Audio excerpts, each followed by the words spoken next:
2018ko Euskal Aste Nazionala bizi izateko aukera izan egin dugu lehenengo aldiz, eta guretzat oso hunkigarria izan da, baina aldi berean ere oso erakargarria etorkizunera begira.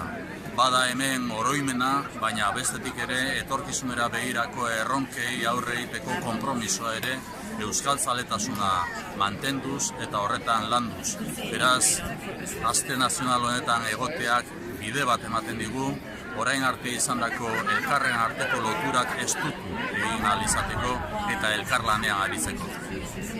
Hemos vivido por primera vez presentes físicamente la Semana Nacional Vasca y además de la emoción, la emotividad que hemos vivido en todos los actos, también hemos vivido el compromiso de futuro por parte de generaciones que ya suponen la quinta generación de la colectividad vasca en el exterior y particularmente en el centro y sur de América, y con motivo de esta Semana Nacional Vasca.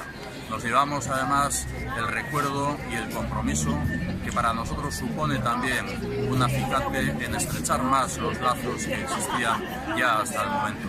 Seguiremos trabajando conjuntamente entre todos, hacemos más grande el pueblo vasco.